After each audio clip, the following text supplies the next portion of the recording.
Okay, friends, so I'm back. After my minor crash out last night on live, after watching Love and Marriage Huntsville, because Carlos King must have bumped his head on a rock. If he think what he provided to us last night is going to sustain some viewership, at least from me. Exactly. Anyway, so I'm back and I'm better. I'm a new woman. It's Sunday. Happy Sunday, friend. Get you a little cocktail. I don't know if you at brunch. I don't know if you just left church, but I know that I'm about to go and enjoy my life, my Sunday. Anyway, so friend, welcome back. Today we're gonna talk about Mia Thornton. She's single and salty in Atlanta. She gave us a life update, child. I don't know who asked for this life update, but since she gave it to us, we're gonna talk about it. I watched the Ray J and Cam Newton interview. Shout out to my girlie who told me about the interview. I went and watched the whole thing. I watched half of it last night while I was drinking Portia tequila. Sorry, girl. I'm still gonna review the tequila. I ain't drink the whole bottle. I'm not uncouth. You know what I'm saying? So we still go review it tonight when I do Real Housewives of Atlanta, or whenever I do it, we'll review her tequila. But anyway, so I watched Ray J and Cam Newton. He talked about the Whitney Houston situation, how they were in a real relationship. He also talked about, and this is all allegedly and in my opinion, he didn't say their names, but I'm assuming he was talking about the Kardashians. He called them some dirty cunt double bitches trying to take niggas out. You don't say, Ray J. You don't say, motherfucker. Exactly.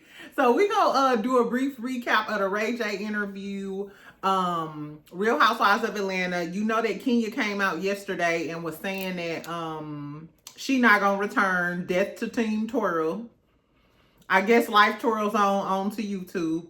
It is what it is. But she told us that she dropped some hints about the other housewives, so we're going to speculate on a few more that my friend dropped down in the comments and said. And then Joseline and Tami Roman chimed in, and they had something to say. So we're going to see what my good Scorpio sis got to say, Joseline, and then Tami as well. And then at the end of the video, I guess I'll do an official review of Love and Marriage Huntsville. It's only going to take 10 minutes. Y'all know me. I'm going to put the timestamps in the bottom. So if you ain't fucking with Love and Marriage Huntsville, let's talk about all of this other good-ass gossip. And then we'll talk about Love and Marriage Huntsville last. And if I'm being quite honest, I honestly, friend, drop down in the comments. Tell me what shows y'all watching. What y'all want me to review. Because tonight is the last episode of the reunion of Real Housewives of Atlanta. We don't have anything else. Because I know Love and Marriage Huntsville ain't going to be the pillar of everything. Unless, I don't know, Maurice side chick, we bringing the Harry Hines girl back to entertain us. Because the way shit is going, like I said, I'm going to be out and about on my Saturday night. Because what I don't have is time to play with Carlos King. Anyway, friend. So, get your shit together. Let's talk. First, let's talk about Mia and Ink. So, y'all, we all know that Mia moved to Atlanta to be with Ink. She broke up with, what's old man? Pops. She broke up with Pops. What's his name? Gerald? Not Gerald. Gary? Gentrify? I don't know. So, so Mia posted this on her Instagram page like an hour ago. It's a whole life update. She said, no, G and I are not back together. We do see each other every day and are deeply involved with raising our children together. So grateful. Then she says, yes, I'm single, with single in all capital letters. Yes, I'm single, not by choice. Ink decided he didn't want to wait any longer to take our relationship to the next step, and I'm not ready nor in a position to enter another marriage right now. I've been married combined in both marriages for 15 years. I think it's fair to date and spend time with me. Although, please know, I was deeply in love with him, but actions following the separation are placing a deep wound that may not be repaired on both sides. Keeping it real. She said some other stuff, but I don't care about that. The moral of the story is, Mia, why did you put all of this clout on Ink just for y'all to break up? And then she said stuff that happened after the separation Did Ink start talking shit about her after the separation? Or did he start dating some younger girl who stuck to black hair instead of that blonde hair that you had? If anything, I think Ink left you because of that blonde hair, Mia, if I'm being honest. Because we told you to stop wearing that blonde hair. I don't know, child, but that's what you get when you date a short dude. I keep telling y'all about them short men. No, I'm just joking. All short men aside, I don't even know why Ink was with Mia. Granted, Mia is a pretty lady, but why would you be involved with a girl with kids and marriages with an old man? Mia comes with a lot of drama. A lot of drama. So maybe Ink just wants to free himself. Outside of Ink being short, I told y'all plenty of times, Ink is a staple and a brand within himself. Now that Mia not on the show, he probably make way more than Mia do. Way more than Mia do.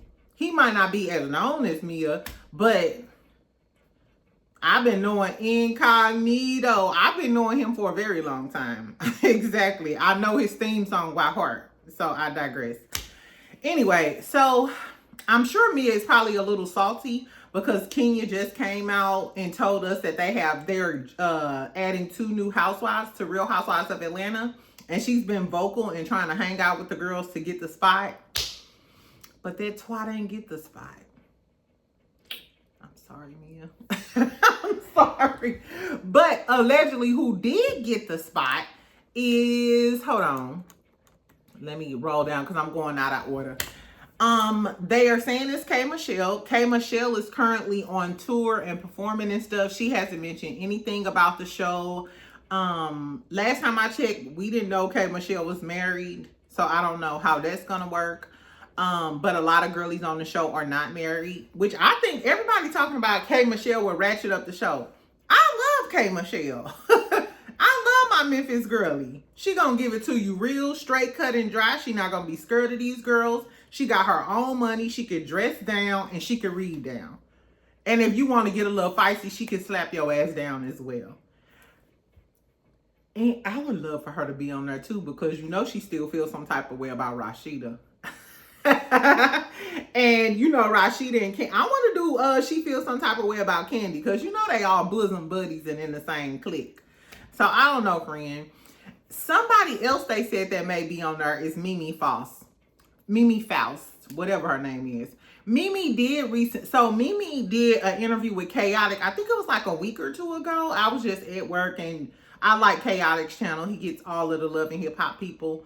So she did an interview with Chaotic, and she said that she's in a relationship now, a serious relationship with a man. So now I can see Mimi being on her because Mimi is in a relationship with a man. She's been in Atlanta for a very long time. She's one of the GOATs. She's in the in crowd. And remember, Drew Sidora told us that Mimi and Ralph are really good friends. Drew said Mimi and Ralph Pittman, are really good friends. And allegedly, Mimi was, I'm sorry, y'all, I keep messing with these bangs. I'm going to stop. So until this one. Whatever. Anyway, so Drew Sidora did tell us that that Mimi and Ralph, they plotted against her to drop the whole tie situation. So I can see how they would want Mimi on there, because Mimi is the one who exposed Drew allegedly messing with Ty, and you know Mimi used to go with Ty. So the dynamic between Drew Sidora, Ralph Pittman, and Mimi would be good. I would be here for Mimi. But I wonder how Claudia would feel about that, because you know Claudia and Mimi are close like these. They close like these. So Claudia, how would you feel about your good girlfriend Mimi getting back on the Housewives and you ain't? Which, don't get underneath my comments talking about Claudia don't want to be back on there. Everybody wants $1 million check. Let's be clear. I bet you Kenya missed her $1 million or $2 million check. Exactly. Someone else that my friend name was Brooke Valentine. I would love to see Brooke Valentine from Love and Hip Hop Hollywood. You know she's been married to Marcus for a long time. They have beautiful kids. Brooke is funny too. Brooke is funny. Brooke can read. Brooke can also start up some shit and be a shit starter. Brooke is beautiful. She never had a bad hair day. Never had a bad hair day. I would be 100% here for Brooke Valentine being on Real Housewives of Atlanta. Somebody who wasn't thrilled about all of this was Joseline Hernandez. Joseline said, why you say fuck me? No, Joseline replied to one of the posts about these new housewives, and she was like, but that's crazy. They won't let me be on there, and they blackballing her, allegedly, about getting on the housewives. Now, how y'all think K.Michelle would ratchet it up? I would assume people would think that Joseline would ratchet it up. Now, Joseline is a Scorpio, and y'all know I'm finna stand 10 toes down and go to war with y'all in the comments if we got to about my Scorpio sisters. But my whole thing is, if they let Joseline on Married to Medicine, why can't she be on Real Housewives of Atlanta? She, what's her little boyfriend name? I think they married the Puerto Rican Poppy. I would love to see Joseline on there and shake some things up. Because I ain't scared of you Atlanta hoes. Exactly. I would love to see Joseline on there. And I would love to see how the girls respond to her. Could you imagine Cynthia Bailey and Joseline sitting down for brunch? And Joseline like, I heard your coochie lips got a hood. Anyway, so my girl Joseline feels some type of way because they're trying to blackball her and allegedly she wants to be a housewife. Would y'all be here for Joseline, the Puerto Rican Princess Hernandez, being on Love and Hip Hop? The aha is, wouldn't it be cute if K.Michelle was a new housewife and then Joseline came in as a friend of with K.Michelle? I would live. I'm not gonna lie, I would live for that. But thinking of that in my head, the only thing I think about is Nene talking about the ghetto, walking in her jeans and her white t-shirt. The ghetto, exactly. I don't know, but I'm here for it. Tami Roman also chimed in and she said that she was being considered for Real Housewives of Miami, but they said that she had too big of a personality.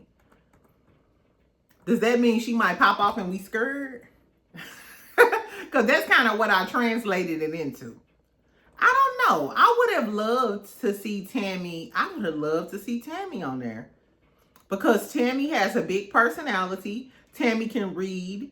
If you take it too far, Tami might snatch your ass up. And I think the girls would be cognizant of that. They would be cognizant of the fact that they not sitting next to Britt Edie. You sitting across from Tami Roman and she liable to pop the dog shit out of you. I need that energy with the housewives. Like, we can read down, but if you take it too far, you keep lying in my face. Guess what? Tami would have drugged Shamia. I think Tami would have drugged Shamia. With her shenanigans that we go see tonight, I think she would have got drugged by a girl like Tami. But I think that Real Housewives, even though they tried to make it more young and fun, I feel like they need a seasoned housewife. Like, that's the energy that we missing. We missing a Karen Huger. We missing a Nene Leakes.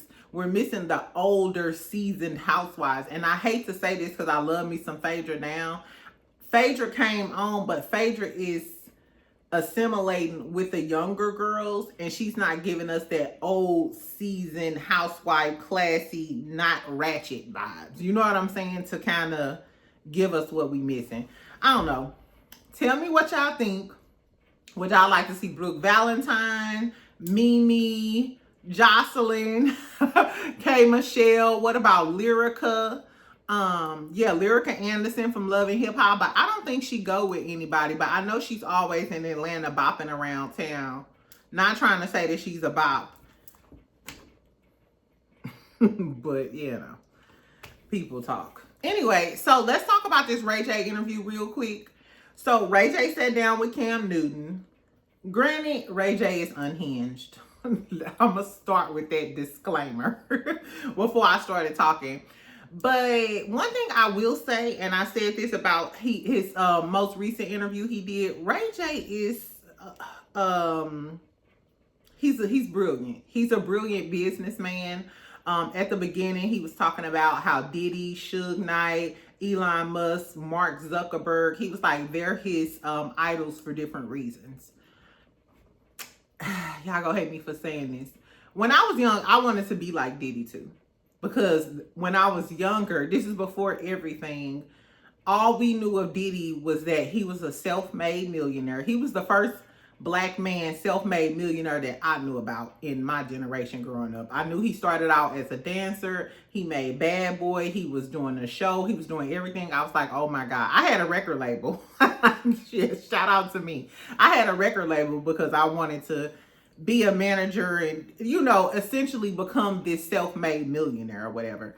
So I can see where he coming with that. I don't know why he would say that with, you know, with the current conditions. Suge Knight in jail. We found out Diddy was a monster. Elon Musk is a racist monster, allegedly. Mark Zuckerberg, you know, I was just like, most of the millionaires and billionaires are horrible people. Exactly. Anyway, he said that those were his idols. So what he did was took all of their positives as far as like business is concerned and added an aggressive urban energy to it and stayed true to it. I was like, okay, I can see that. I can see that or whatever. And he was talking about how he had ADHD and all of these problems, and he stays up for days looking at impressions on different platforms to figure out how to monetize and level all of his platforms. He does a great job at that because everything that happens on his platforms go viral. If you notice all of these viral moments lately he's been having, which I peeped this a long time ago, he's just trying to grow on Twitch. He's trying to get that Karsdashians money and these streamers money because these little boys, these little streamer boys, the DDGs, the Karsdashians, the Agent 00, the what's the little fine one name? Dwayne Duncan, I forgot what the little boy name is. But they make millions of dollars a month. Exactly. So they doing better than the rappers, the actors, and everybody. So anyway, so he went on to say that he started out with the Scooty bikes and Raycon. He sold that to them. He had to think outside of the box because he was exiled from he was blackballed from Hollywood. That's what he said. He was blackballed. So then he talks about how he was exiled from his family. He doesn't necessarily talk about Brandy and don't want to say it. He's like, I'm not a brother, I'm a cunt. Cam Newton was like, what is you talking about? He was chain smoking cigarettes. I was like, oh my God. I told y'all in the Evelyn Lozada video that he did, him and Evelyn's daughter, Shanice, they was openly talking about the drugs that they did. So I was like, what type of drugs make you chain smoke cigarettes? I know Coke will. Is there any other type of drugs that make you chain smoke cigarettes? Because he was chain smoking throughout this interview, child, I guess. But he gave an example of how Brandy was performing at Disney one day, and he was getting ready to take his babies. You know, he got a son and a daughter, like 5 and 7, I believe. He was getting ready to take them to the event, and Brandy's manager called him and said, well, it's an adult-only event or something like that. So he took that as they didn't want him and his kids to come to Brandy's event because it was a bad look because Ray J is such a spectacle. Which Cam tried to hold his feet to the fire, but he was like, hey, I don't want to say anything negative about anybody else that would put them in a negative light. But Cam was basically saying you still have to take accountability for yourself. Even if you don't care about your brand is a direct reflection of your family's brand. And I think that's the part that Ray J don't talk about. Like, or maybe I think he's smart enough to know that, but you so far gone and you so selfish. I do believe that Ray J is a selfish person. At this point, you don't care that all of your antics affect your family. And your antics may affect Brandy's brand. It's just so happened that everybody loves Brandy so much, we still go to her concert. Regardless of how crazy your ass over there acting. I don't know. So I don't know why he I feel bad for him if his family does treat him like, you know, an outsider, but I feel like you cultivated that relationship yourself, or if they voiced this to you, which I'm sure Miss Norwood didn't told you about yourself, and I'm sure Brandy didn't told you about yourself, and you continue to do this because you want to make this money, then you made a decision. So now you got to sit in that. Anyway, let's go on. The major part of the interview was him talking about Whitney. He said he wanted to basically clear his name because people be in his chat and shit saying that he had something to do with Whitney passing away, and he was there. He said, first of all, he was not there. He was in San Diego. When CNN reported that Ray found him, it was Ray, her bodyguard, not Ray J. He said he was in San Diego. They were supposed to go to a Clive Davis event, and he said at the Clive Davis event, they were going to come out as a couple. He said, but people had seen them around, so I'm assuming like everybody in LA knew they was together. I think they were like photoed together like multiple times because it was like rumors, around like, why is Ray J with Whitney Houston? And so Cam was like, first of all, how did you even meet Whitney? How did y'all hook up? Like, what's tea? He said that because Whitney Houston was Brandy's idol, and I think we all know that Whitney Houston was Brandy's idol, and she looked up to Whitney. Whitney was her everything. He was like, so I did too, and I shot my shot. Was Ray J the original YN to Whitney Houston? Exactly. Anyway, child, so he said they was together all of the time. He really, it was something serious. It wasn't no BS. Cam tried to ask him about had he seen Whitney doing drugs and was he her drug dealer and all of that. And I love the fact that outside of Ray J's craziness, he drew the line there. He was like, no, I really didn't want to even say anything because she's gone. She's passed away. And he kept a certain level of respect when he talked about Whitney that I can respect. I love that. And he didn't... I love the fact that he kept it respectful as far as it was concerned with Whitney. I'm not answering no questions about no drugs in her. He was like, the reason he never came out and said like, hey, we was in a real relationship. It was serious. He said they used to be together every day. He said because she had passed away and he didn't want to speak on her name and she couldn't say anything. But the only reason he's speaking now is because the allegations getting so far, saying after the Diddy stuff and he was the drug dealer and the stuff with Whitney, he was like, it's just too far now and I want my kids to be able to grow up and read about me and not read this shit. I respect it. Speaking of his kids reading shit, this was the funny part. He got up and was talking about the lies and people trying to act. He was like, they want him to be a slave and he ain't no coon and da-da-da-da. And Cam was like, what is you talking about? Tell me what you talking about. And Ray J like, I'm going to show you what I'm talking about. So Ray J get up, go to the back, get his phone. Then he come over to Cam trying to show him some text messages. He like, hey, give me my glasses. So Ray J ass, child. Let me get these glasses. Here, Ray J.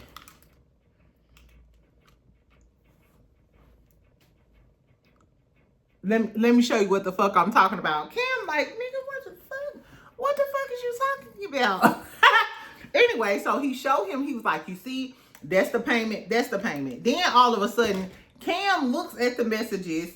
All of a sudden, they got to have an intermission. So I was like, what the fuck was in them text messages? Because whatever was in them text messages even had Cam Newton shook. So I was like, what the fuck going on? So they had this full intermission.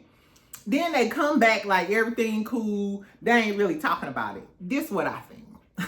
Because they go later on talk about how Ray J is saying the biggest lie and the thing that hurt his career the most was the Revenge P allegations, which the allegations were that Ray J released the tape against Kim K as Revenge P. And we all know that, remember Ray J went on a rant. He said, no, Kim Kardashian and Chris, they all set all of that shit up. Remember he was going back and forth with Kanye about it.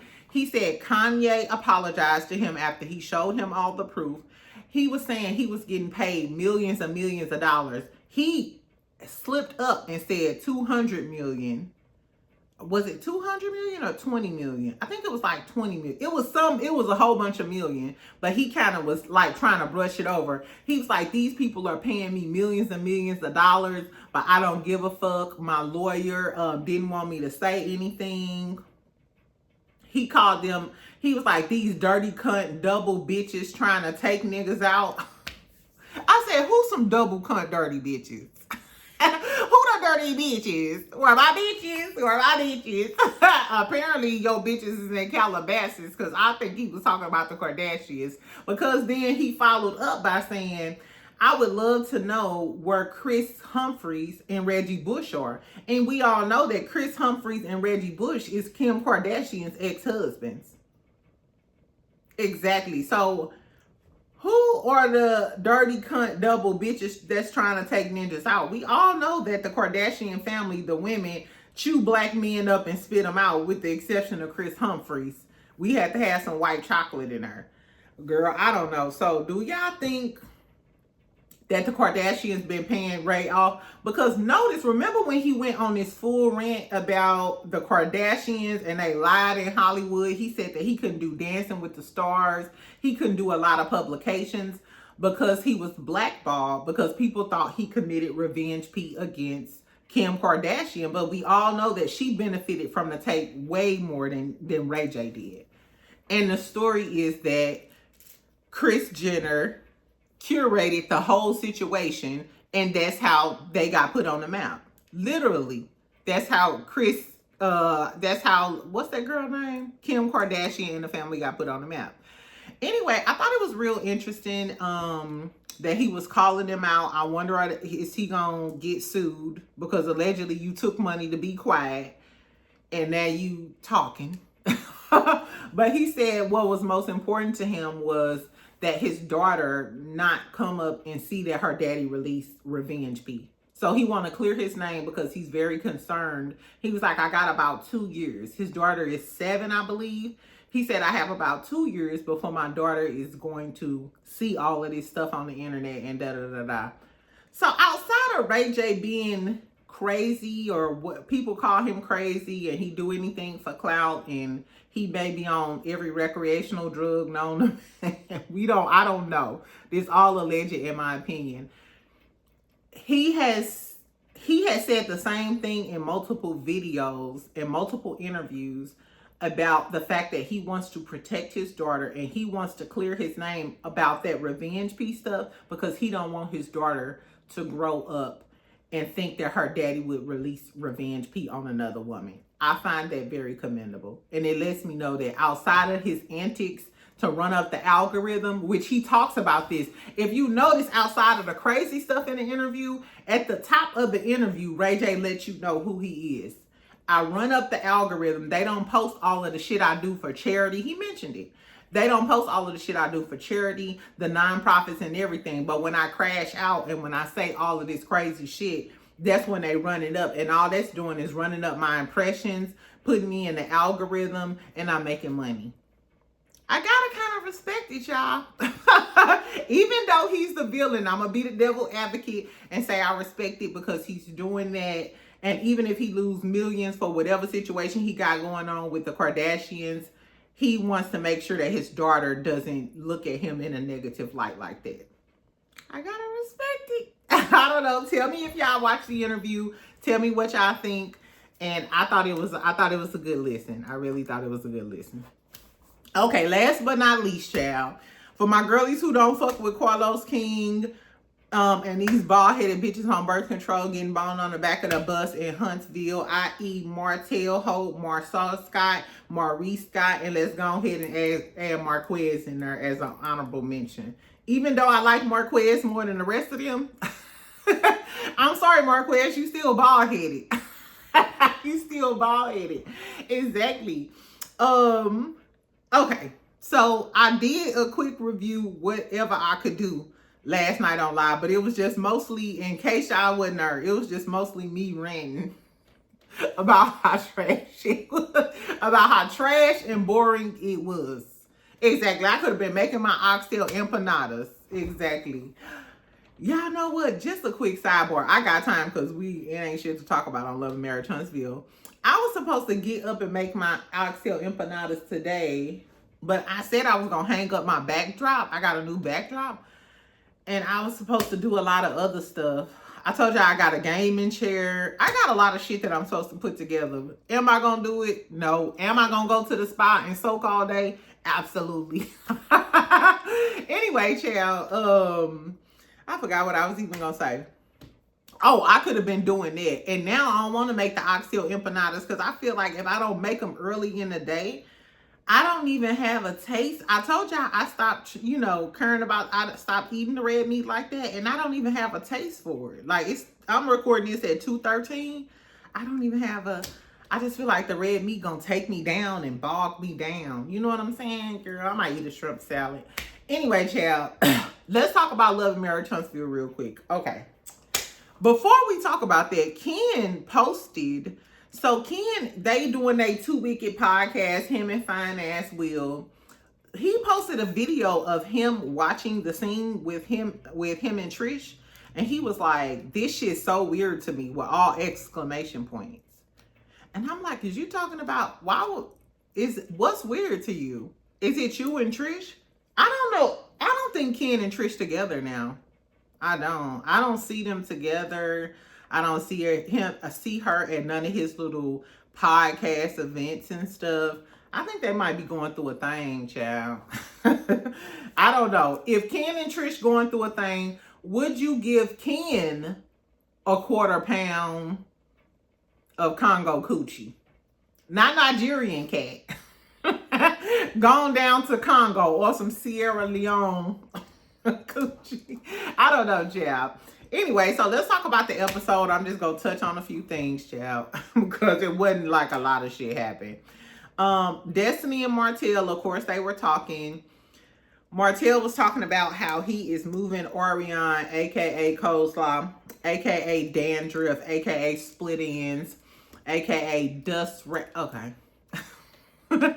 He moving this bitch. He moving Split Ends and the babies to one of his rental properties after 5 years. I guess he decided I should at least house this bitch. Destiny asked him, like, why aren't y'all moving together? And he was like, I'm still going through a divorce. Your divorce was over in March of 2021, baby.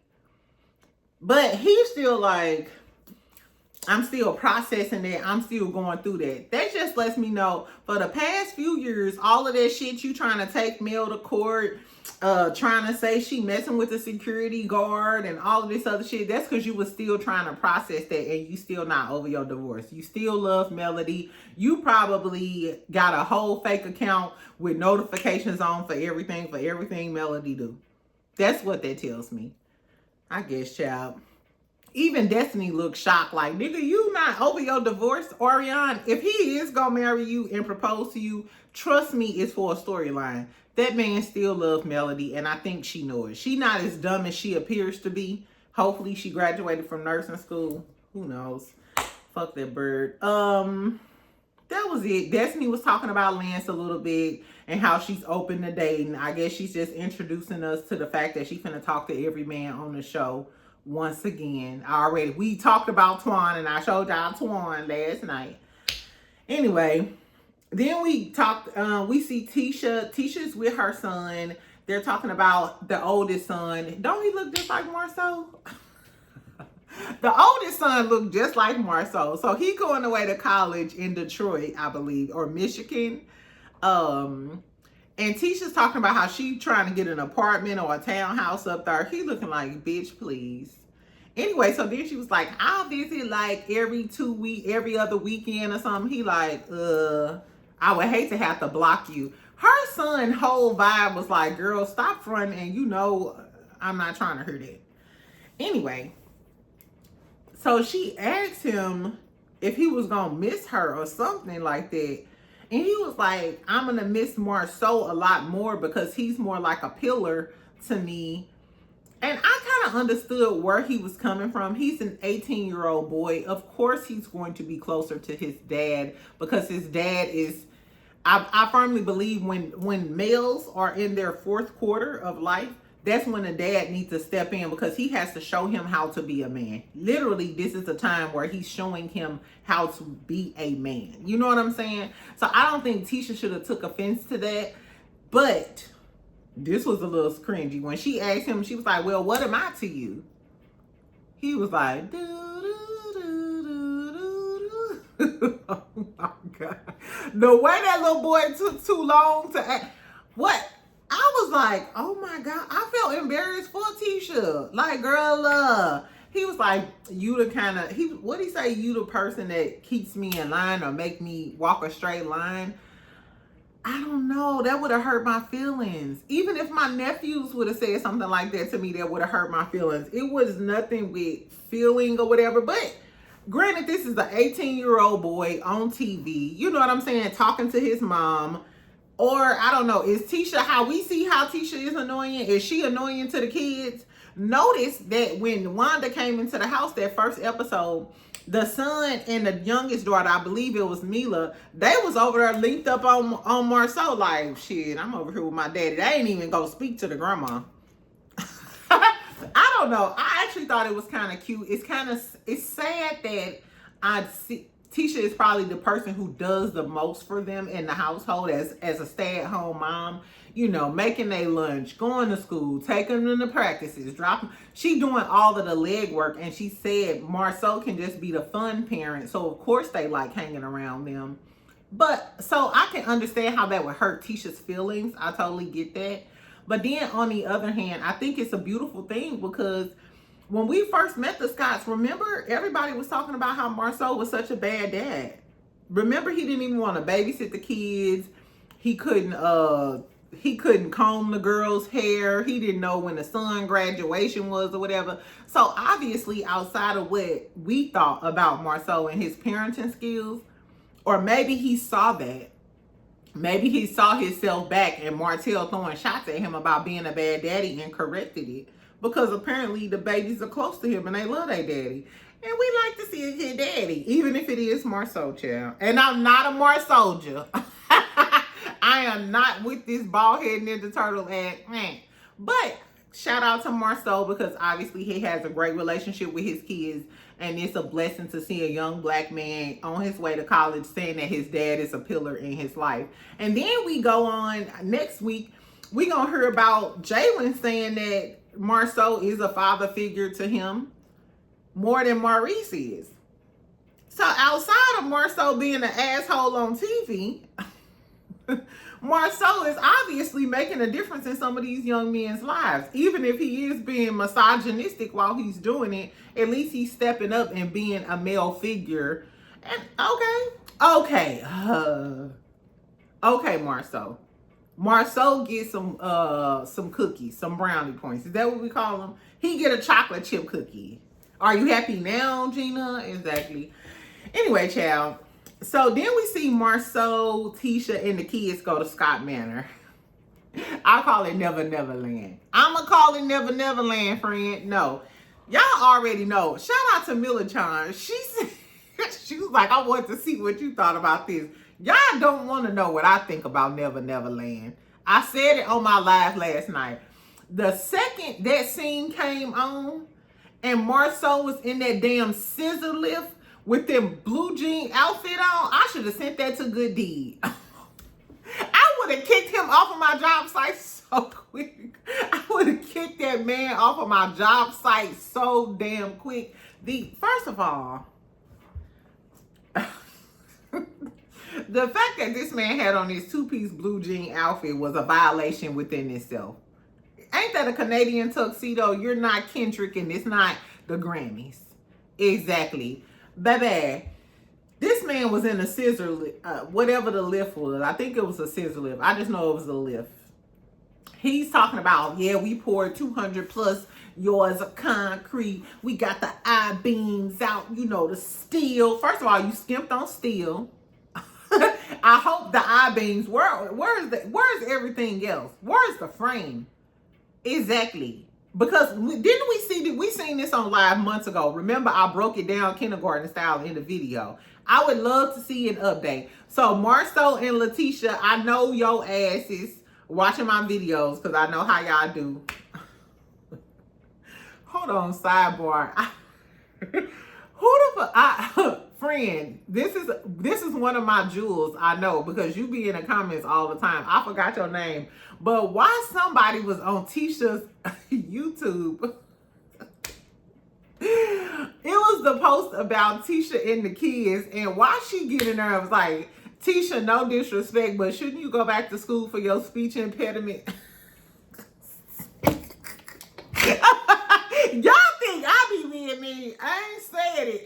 I was like, I had to clutch my rhinestones. I said, girl, why did you say that? Friend, if you heard, make sure you comment and tell me that was you who commented on Letitia YouTube and said that Tisha, no disrespect, but don't you think you need to go back to school about that speech impairment? I said, you are out of line. You are out of line, child. Anyway, back to this construction site with the OSHA violations. So he was at that little mansion and whatever. Then you get the concrete guy. He over there in a hoodie and some tennis shoes. Marceau got on flip-flops.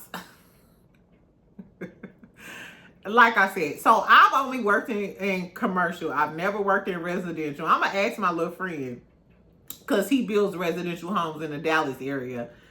But there was violation on top of violation on top of violation. Nobody has on PPE. I'm glad he finally got a hard hat. Shout out to you, Marceau. I'm sure you probably watch my my videos. You know you need to at least have on a hard hat in case a rock fall down. Like, you know what I'm saying? Baby, but they should have had on safety glasses. They should have had on vests. They should have had on steel-toe boots. When he was in that damn scissor lift, he should have been tied the fuck off. Like, where is the safety, Lord? And the fact that them damn beams was up so high and Marceau just sitting there like, with his blue jean outfit on. Get the fuck out of here, child. I guess. Anyway, so he shows us Scott Manor. I don't know. Drop down in the comments. Tell me what y'all guess. Do y'all think Scott Manor gonna be done in 1 year, 5 years, 10 years, or when the kids had their kids? When Macy and Mila get grown, married, and had their own careers. Exactly. I guess, child. Anyway, and then we seen Marquez, Ken, and Trish, that whole scene. Sharon come over. First of all, Trish, why the fuck did you invite Sharon? I don't like Sharon from the gate. And she was like, I invited Sharon because Marquez needs to apologize to her. He don't even know her. What the fuck is you talking about? Girl, he don't even know her. He walked into the house and this bitch started talking shit and being sassy with him. She don't even know him, but you was talking shit. Girl, I don't know. And the fact, did y'all notice that Marquez still walked in the house and didn't knock? Get the fuck out of here. They mic him up when he getting ready to come into the house. So production already know that Marquez getting ready to walk into the scene. So let's not front and let's not act. Then Ken, full force, sitting there being hella aggressive. Marquez is like, you traumatizing my kids. Trish and Ken like, no, you not, no, you not. The fact that y'all don't understand that y'all might be traumatizing them kids, just because y'all in the house, that's still their daddy. They probably telling their daddy stuff that they can't tell y'all. The fact that you don't know that it's a problem with you having all of these volatile blow-ups. We seen the way you and Ken got into it during the season finale of last season. So you don't think the kids heard that? Remember when Trish sat down with her babies, with the little girl and Xavier, the oldest son, and they was like, yeah, you need to just calm down. They was talking to her like they were the parents and she was the child. Anyway, so he trying to tell them that the kids are traumatized. Ken trying to correct him. He like, you can't tell me nothing about what my kids think and how they feel. Like, how you gonna correct that man about his kids just because you've been living there for a few years? It's obvious that these kids still have a close relationship with their father. Regardless of if Marquez crash out, he act a fool, them kids love their daddy. It is what it is. He gonna tell Ken, what they say? He was like, those your kids, but this my family. What, bitch? Them steroids must have been soaked into your cerebrum, and it's causing a glitch. It's causing a glitch, Ken. Baby, how you gonna say that's your family. I know you live there and you take care of them and all of that other stuff, but you don't supersede his daddy. And I think that's a part of Ken's ego. First of all, he's a Scorpio. Very egotistical type of man. I think Ken's ego is too big for you to try to tell this man about his kids. Oh, but this my family. Y'all not even married, my nigga. Y'all not even married. What are you talking about? She don't even want to marry you. Like I said, I think she want to marry Kimmy before she want to marry you. Did y'all see early in the episode, Maurice, Kimmy, Trish, and Ken sat down and they sitting there like, yeah, that's unfortunate. We know y'all be acting on this show because in real life, y'all be drinking, bam, bam, bam. Trish hitting Kimmy from the back. Y'all seen the video. In case y'all didn't, go run over to my shorts. Exactly. So that little scene where they was at the coffee shop, that was cute and all, but we know that ain't how y'all really act. Exactly. Even Marquez talking to Maurice in his office, which I don't know why y'all think Martin Luther Maurice, is that what Mel was calling him? How is he the voice of reason and he just got hit with a DUI and he all in the club in front of your girl? I would never go to Maurice for advice. What's the best route to get to Harry Hines? Exactly. That's the only advice he could give me. Which highway should I take to get to Harry Hines the fastest? Exactly. And who got the best chicken? Girl, fuck him. Anyway, so Marquez and Ken and them start getting into it. We don't even see the damn fight. We don't see the fight. It just turns black. Ken starts charging at him about some divorce stuff. Trish don't want to get a divorce from him. I told y'all when I pulled the damn divorce documents, Marquez filed his complaint because he wants to fight over custody. It's not that Marquez don't want to divorce this girl, from which he may, who knows. But it sounds like to me, he wants to make sure that he gets partial custody of his daughter. Of course, his son is over 18, so he can do what he want to do. But he wants partial custody. He also wants the judge to kick Ken out the house and determine that Ken is a threat. But the moral of the story is, Trish didn't respond to like May of this year, March. She didn't ask for a damn trial until like March or May of this year. That girl don't want to marry you. She don't give a fuck about that, because why did she wait? If she really wanted the divorce, she wouldn't have waited 6 months to file an answer to what Marquez said. Literally. So when Marquez says he can have Trish back if he wanted her, Trish, how else would we know that Ken can't have no kids? Because when she get into it with Ken, she run over there and tell Marquez all of her business. And she was sitting there smiling, snickling and giggling. She's like that they get into it. Trish is the problem. I've been saying Trish was the problem. Ugh. Anyway, fuck that pre-workout petty ass girl. Anyway, that's all I got, y'all. Love and Marriage Huntsville was a dud to me. It was trash. I'm interested to see what Carlos King, Dustin, and Claudia are gonna have to say about this episode on their little Monday night review, because it's boring. Anyway, so tonight I'm gonna talk about Real Housewives of Atlanta. Hopefully I will tonight or tomorrow. We'll review Altos Tequila with Portia. And then we'll talk about Shamia getting drugged, because it seemed like the end of this reunion is all about Shamia getting drugged. I don't know. Anyway, I love you, friend. Love you, love you, love you. I will talk to y'all later on. Tell me what you think about the replacements for the Real Housewives of Atlanta. Who would y'all like to see? Brooke, Valentine, the Puerto Rican princess, Mimi, Faust, K.Michelle. Tell me what you think about Ray J clowning the Kardashians, calling them some dirty cunts trying to drag black men. I thought that was funny. Exactly. And then also tell me what you think about Mia ass getting dumped by a 5'4" ninja. Shout out to DJ Incognito. Exactly. Anyway, I love y'all, love y'all, love y'all. I will talk to y'all later. Make sure y'all have a great Sunday. Enjoy your day. Have a cocktail. Do what you gonna do. And I'll talk to you later. Bye, friend.